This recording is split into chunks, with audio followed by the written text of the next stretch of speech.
For the first time, we've seen a second Chinese intelligence ship approaching to try and monitor the military exercise Talisman Sabre. Is that a concern to the government? Look, Kieran, all countries have the right when it comes to freedom of navigation to use their ships to monitor exercises. The thing that's important is that everyone understands that we have rules and we want everyone to adhere to those rules. And when it comes to freedom of navigation, we want those rights as well. And as long as everyone adheres to the rules, then that's how you keep order, especially in our region. It's how we keep our region free and open, and it's the same for our trade rules. There are trade rules in place, and what we want is everyone to adhere to those, and that's the best way we can keep our region free, open and peaceful and prosperous. We do freedom of navigation exercises through the South China Sea. Is this a similar principle at play? Absolutely, a very similar principle at play, and the most important thing is that there are rules in place. We want all countries to adhere to those rules, and that's how we keep our region free and open. And if everyone adheres to the rules, then we know that there is an absolute consistency with how countries can relate with each other. That's how we keep our region, as I've said, free and open, and it means that we continue to engage in a peaceful and prosperous way. The rules-based system has been what has benefited all countries since the Second World War, and we want to make sure that all countries continue to adhere to those rules, because that's how we will all benefit from it. That ultimately is how all our people will benefit from it. It's how we'll keep our economies strong. It's how we'll keep our trading relationships in place. And that's the most important principle here. Now, this exercise and the visit by these spy ships do come at a time of increased tension between Australia and China. Is your trade visit, you're in Seoul, South Korea, as I mentioned, you've been in Japan, you're visiting other nations in the region. Is it about trying to diversify our trade reliance on China, which is far and away our largest trading partner?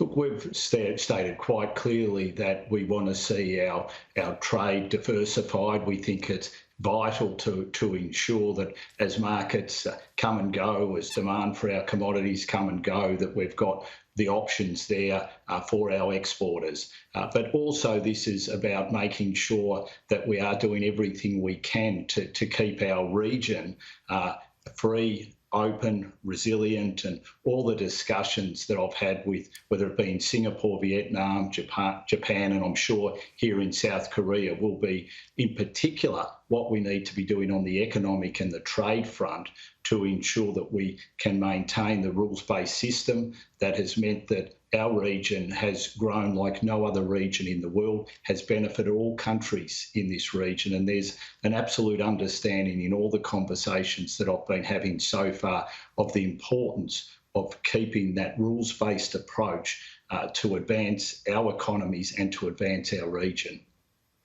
Now, I want to ask you about the COVID situation in your home state. I'll do that in a moment. First, though, you got this move in Europe throughout the week. It looks like a carbon border tax. Are you worried that other nations might follow suit? It looks like the Democrats are thinking about a similar move in the Congress. Well, obviously, if the US were to go down this path, they would have to put in place an emissions trading scheme first, and it would have to be one which basically gets the tick of approval from the European Union. So I don't think that's something in the foreseeable future that we have to concern ourselves with. With regards to the European Union move, obviously our fear is that this will be protectionist in nature. And that is a big concern at the moment. We need all countries doing everything they can to keep their economies open at this stage. And the last thing this world needs, as we hopefully will come out of this pandemic in the near future, it is protectionist pushes. So the Australian approach, and I discussed this in Singapore and in Japan, is very much let's look to eliminate tariffs on environmental goods. Let's free up environmental services. Let's incentivise all countries to move to net zero emissions rather than looking to penalise. Your home state, as I mentioned, Victoria, back in lockdown, Sydney in lockdown. It's our two largest cities. You've been in Tokyo, now in Seoul. Are you seeing similarly severe restrictions, or are those countries starting to reopen like Europe? Well, it's very interesting, Kieran. There's a very different approach depending on the countries, but there's a couple of important points here. All of them are dealing with this new Delta strain. No country has been able to eliminate this Delta strain, and obviously Singapore, when it comes to Korea, when it comes to Japan, when it comes to Vietnam, all like Australia did very well in dealing with the coronavirus. We're seeing in Japan a state of emergency.